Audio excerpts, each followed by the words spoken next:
Hi, friends, and welcome to episode 6 of our root cause mini-series. You're not ill, your well is empty. How dehydration causes disease and symptoms are thirst signals. So, if you tend to think of hydration as an afterthought, keep watching because today we're looking at the thyroid-water pathway. So, what if I told you that hormone imbalances, including thyroid issues, are downstream effects of chronic dehydration? That they are ways that the body has to compensate by taking from Peter to pay Paul, so to speak, when there's not enough water on board and your body has to ration the limited water resources it has left. And so often your thyroid does not get what it needs to function well. Now, let's trace some of these pathways. Of course, you probably know that your thyroid governs metabolism, energy, temperature, mitochondrial activity. It can even influence how quickly or how slowly you're able to think and cogitate. So, when your body is even mildly dehydrated, your blood becomes thicker and more viscous and more concentrated. So that means less flow, less nutrient deliverability, and less ability for the thyroid to receive the raw materials that it needs, especially iodine. So without enough water, the metabolic river that feeds your thyroid becomes a trickle, and it's not getting enough of what it needs. Your cells shift into drought mode conservation, where metabolism slows down, body temperature drops, your digestion starts to stagnate, you tend to feel more tired because your hormone conversion is impaired. And it's really the perfect recipe for hypothyroid symptoms. But it goes deeper because your thyroid hormones T3 and T4 completely rely on being hydrated because the enzymes that actually convert T4 into active T3 are water dependent. In a dehydrated internal environment, those enzymes get sluggish and T4 starts to pile up unused while T3 plummets, which of course can make you start to feel tired and heavy and mentally foggy and inflamed because your body of water is all dried up. And then to add insult to injury, thyroid medications and actually most pharmacia drugs, to be honest, just dehydrate you even further, exacerbating the root cause. These meds actually increase the metabolic demand for water without actually increasing the water available to meet that demand. So thyroid hormones, for example, raise your metabolic rate, which means every cell starts using more energy. But metabolism is entirely a water-intensive process. ATP production alone requires hydrated mitochondrial matrices in your body. Your detox pathways require water. Cellular respiration produces heat that has to be cooled through water movement, fluid movement in the body. So when you take this thyroid medication, you're basically revving up your inner engine speed and it starts heating up. And if you don't increase water intake and mineral balance to match that higher metabolic turnover, your body burns through its water reserves so much faster. And that's why many people who are on thyroid meds experience thirst, dryness, heat intolerance, or headaches because they're literally drying themselves out from the inside. Plus, thyroid meds can increase renal clearance and act as mild diuretics because thyroid hormones influence how your kidneys filter blood. Medications like this, especially levothyroxine, increase your kidneys' filtration rate. So your kidneys push more water out a lot faster, meaning more urination, of course, more electrolyte loss, and generally just this rapid depletion of the minerals that you need: sodium, potassium, magnesium. All of these are essential for holding water inside your cells. But when the minerals drop, you can drink water all day long and still not feel hydrated, and especially still be dehydrated on the intracellular level, which you often can't feel as a thirst signal. Now, thyroid meds can also dehydrate you in other ways. For example, they alter sodium potassium pump activity, which determines whether your cells can actually absorb water at all. They increase the body's need for iodine, selenium, zinc, and magnesium, which are all hydration minerals that are missing from the processed industrialized waters that people are drinking nowadays.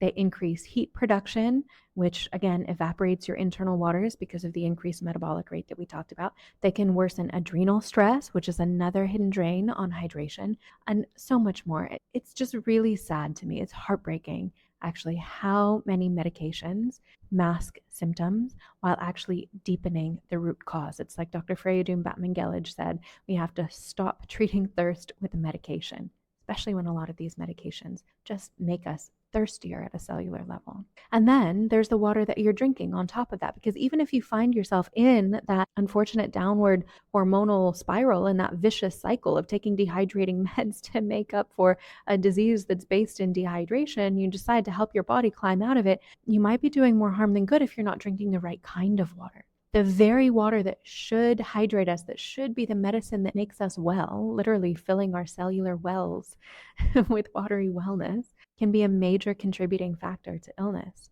For example, reverse osmosis water, distilled water, these fake purified bottled waters, highly processed industrial waters, they act as aggressive solvents, potentially leaching minerals from your body, or even worse, the chemicals that are found in tap water. Your thyroid is exquisitely sensitive to water, not just how much is in you, but the quality of every single drop. In fact, it's sensitive to some substances like halogens and perchlorate at parts per billion. Now, most tap water, especially in America, contains perchlorates and halogens, often much greater than parts per billion, including chlorine, bromine, fluorine, etc. These actually the structure of iodine. So your thyroid absorbs them by mistake, thinking that they're iodine, and they block the iodine receptors on the gland, which prevents the iodine itself from being able to do its job of helping your thyroid to produce the right hormone. These halogens can also interfere with the enzymes that activate and deactivate the thyroid hormones, so you get a buildup of inactive hormone and a deficiency of active hormone. In other words, halogens in water psych out your thyroid. Chlorine attaches to thyroglobulin, bromine displaces iodine from its binding sites, fluorine can inhibit the sodium iodide symporter, which is the pump that your thyroid uses to pull iodine into the gland. And then on top of that, the more dehydrated you are, the more concentrated these halogens become inside your tissues, because hydration is what allows your body to be able to detox these buildups of heavy metals in the first place. So it really just creates the perfect storm for autoimmune thyroiditis, sluggish hormonal conversion, inflammation, metabolic slowdown, etc. So in short, not only does dehydration weaken thyroid function, but contaminated water just amplifies these effects exponentially. And a dehydrated body is so much more vulnerable to halogen uptake. A dehydrated thyroid is more prone to misfiring. A chronically dehydrated system has less ability to detox the very chemicals that are interfering with its hormones, and it's just a perfect storm. So the next time you're wondering why your metabolism feels sluggish, or why your weight won't budge, or why your energy dips, or why your hair is thinning, or why your hormones are feeling a little off, don't just look to pills or supplements or guesswork. Ask yourself, am I implementing an informed strategic rehydration protocol? Or am I just pouring halogen-laden chemical cocktail tap liquid down my gullet and calling it hydration? And unfortunately, it's not just as simple as getting something like a Brita filter or a Pure filter or a Berkey filter or one of these things. It really takes a more conscientious approach to the nuances of taking care of the internal waterways in our bodies of water. That's why I teach real hydration strategies, because people deserve to drink healing, living waters at a minimum, and to know how to care for their internal watersheds. Bear in mind, this is short form content, so I'm giving you an overview here of these dehydration pathways. If you want to go more in depth, you want my internal oceans course, or you want to book a private session with me. So hopefully, as you can see, hydration can't be an afterthought. It is at the forefront and the basis and the foundation of everything that happens in our bodies of water. And a body that's 70% water by volume and 99.9% water molecularly, caring for your waters is the origin of health. As Dr. Carly Newday said, when we realize that aging and disease are byproducts or symptoms of the loss of structure in our cellular fluids, we arrive at a more effective approach to treatment based on the actual mechanics of our biology.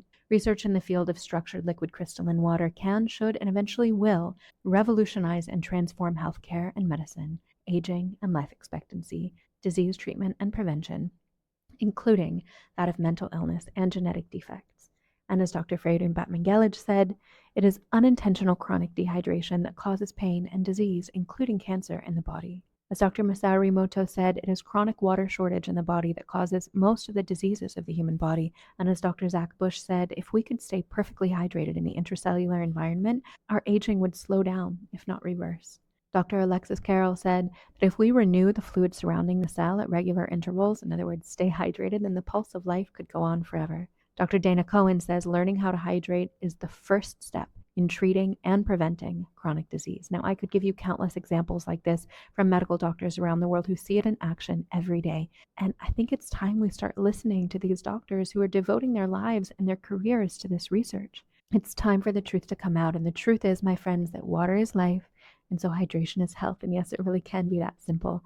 To be well, fill your well with good water. and I'm here to show you how. So if you want to know how to revive your drinking water, comment NW course. If you want to learn how to fully hydrate your body water, comment IO course. If you want my personal help in crafting your strategic rehydration protocol, comment consult. And I think they would have to be separate comments for the links to send. But then after that, drop a comment and let me know which health and hydration pathway you would like for me to explore next. And until that episode, be well and be well.